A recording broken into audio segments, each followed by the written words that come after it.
En este capítulo queríamos hablar de otros temas no relacionados con negocios, pero que son igualmente importantes. Temas que incluyen la ética, la sostenibilidad, la privacidad, la seguridad. Para todos esos temas hemos traído de invitado a Richard. ¿Qué tal, Richard? ¿Cómo estás? Muy bien, encantado de estar aquí.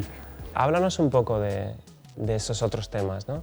Por ejemplo, empezando con temas de médicos y la aplicación del metaverso para la medicina.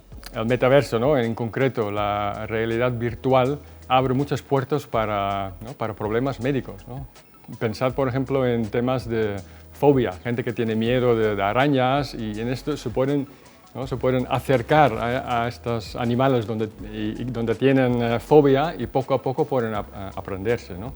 Y lo último es cuando niños están con enfermedades graves en el hospital, pues obviamente tienen que estar allí mucho tiempo, y a través del metaverso, ¿no? Y esa experiencia pueden comunicarse, pueden estar con su familia, que es un valor muy importante para esta, ¿no?, cosa tan triste. La verdad que es increíble cómo estas experiencias inmersivas pueden ayudar al tratamiento de patologías, de enfermedades, ¿no? Y ya vemos algunos casos de uso y colaboraciones con hospitales donde se empieza a innovar, sí, ¿no?, en este espacio. Muy importante. Y en el ámbito de riesgos, ¿no? ¿Qué nos trae el metaverso diferente a los riesgos que encontramos hoy en Internet? Todavía no se sabe muy bien cuáles son exactamente los riesgos. Lo que sí hay es como un inventario de posibles riesgos, pero todavía hay que aterrizar, ¿no? Los riesgos de la inteligencia artificial que está dentro, hasta los riesgos de una experiencia inmersiva, ¿no?, muy potente, ¿no? Exacto. Y en este caso, si hablamos de la experiencia inmersiva, hay tres riesgos importantes, ¿no? La primera es la salud física, ¿no? Si nos metemos en estas gafas, pues obviamente las gafas estamos engañando a nuestros cerebros, que piensan una cosa, por ejemplo, una cosa que está muy lejos, pero luego está muy cerca. Entonces hay una descoordinación que puede luego causar la vista fatiga, ¿no? Pero luego hablan del cyber sickness, ¿no? O sea, te quitas las gafas y te caes o se te mareas, ¿no? Que es lo mismo. Son efectos físicos que se inducen por temas virtuales, ¿no? Y esto se entiende un poco, pero lo que no se entiende todavía, si lo usas de manera constante, ¿no?, durante cada día, muchas horas, pues cuál es el impacto, ¿no?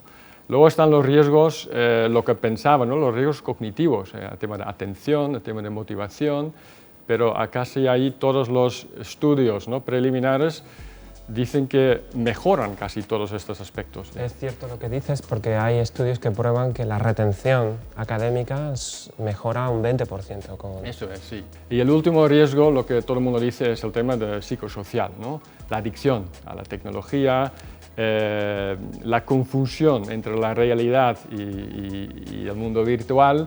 Realmente eso es, bueno, ya sabemos, ¿no?, el gaming, ¿no?, Internet, redes sociales, todo pueden inducir hasta cierto punto en la adicción, y aquí porque la experiencia es mucho más inmersiva, pues se piensa que el riesgo es más alto.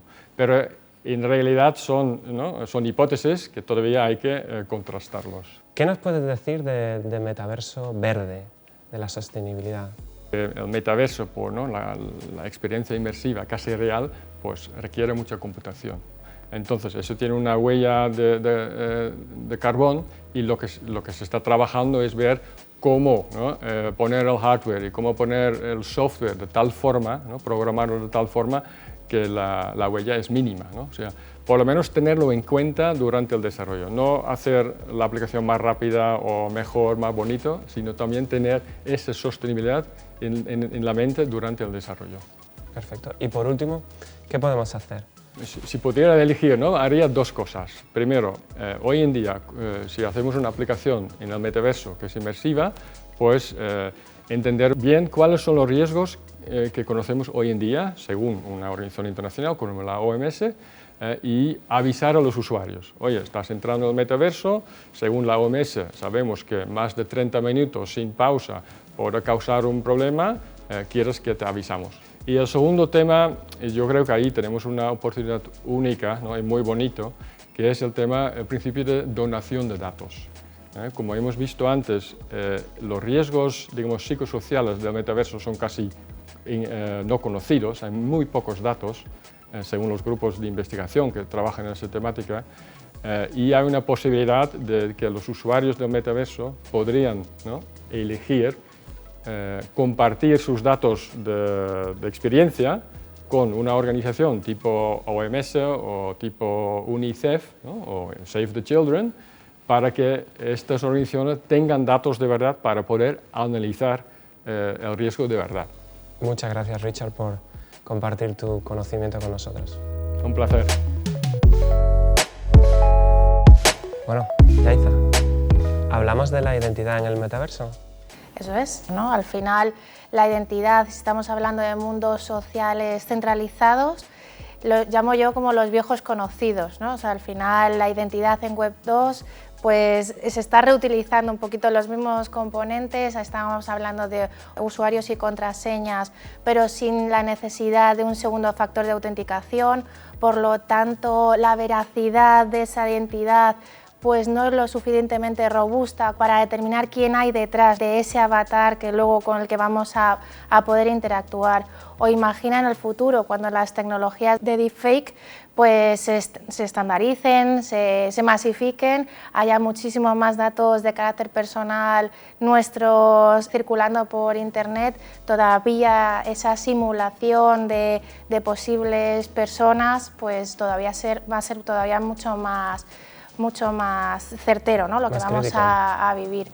Luego, cuando estamos hablando, por ejemplo, de la identidad descentralizada, ¿no?, en determinados mundos sociales que estamos viendo que son descentralizados, pues simulan un poquito a tener un usuario y una contraseña. Aquí hablamos de una dirección pública y una clave privada de una cadena de bloques, pero el problema es lo mismo. Cuando tú te autenticas, no realmente el servicio con el que te estás autenticando no sabe verdaderamente quién hay detrás de esa identidad.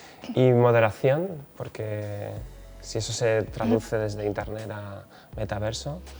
Claro, pues igual que está pasando ahora mismo con las redes sociales, ¿no? Se están creando estos mundos sociales virtuales, ¿no? Pero casi todos, al final, la gobernanza depende de una empresa tecnológica y esas decisiones, pues al final las toman esas empresas tecnológicas. Se están creando determinados códigos de conducta que es como las reglas del juego para todos los usuarios que vamos a estar ahí en un futuro. Imagínate que esos códigos de conducta pues difieren, ¿no? Difieren un poco de la regulación que van marcando los países. Pues al final va a haber algo, vamos a tener que luchar un poco contra esas situaciones o riesgos que van a aparecer en el futuro. Es que no es lo mismo lo que escribes, ¿no?, tus opiniones o tu contenido, tus fotos, que incluso en metaverso cómo te mueves, ¿no? Y cuál es tu comportamiento dentro de él, ¿no? Correcto. Tema fascinante. Háblame de privacidad. La privacidad y la seguridad van siempre muy ligados y aquí igual, ¿no? La parte de privacidad, pues tú lo conoces muy bien, los dispositivos XR tienen una capacidad enorme de recolección de datos de carácter personal y hay que ver, ¿no?, cuál es el punto justo de cara a recolectar determinados datos de carácter personal de los usuarios. Y más cuando estamos hablando de mundos sociales globales, donde esos mundos sociales a lo mejor se ejecutan en un país, pero los usuarios estamos en otro país completamente diferente. Bueno, pues a lo mejor las legislaciones no sabemos muy bien cuáles aplican, cuáles no. O sea, los riesgos que también vemos, ¿no?, los riesgos y lo que tenemos que luchar a día de hoy, sobre todo también en Internet. Pero lo peor de todo es que todavía ya habíamos avanzado mucho, ¿no?, con el tema de la GDPR, por lo menos decirle al usuario exactamente qué datos de carácter personal recolectamos, cuándo dejamos de recolectar, oye, si quiere que no se recolecten datos de carácter personal o durante cuánto tiempo o el para qué, ¿no? Pues todavía estamos trasladando ese esfuerzo aquí en estos entornos al usuario para ver exactamente, oye, este mundo o estas aplicaciones en concreto, qué datos de carácter personal están recolectando sobre mí o para qué. O quieren saber pues cuántas calorías quemas cuando tienes las gafas puestas, ese tipo de cosas que yo creo que hay que, ¿no?, mejorar de cara a la comunicación de los usuarios. Y quizás lo que captura más la preocupación de las personas es la seguridad, ¿no?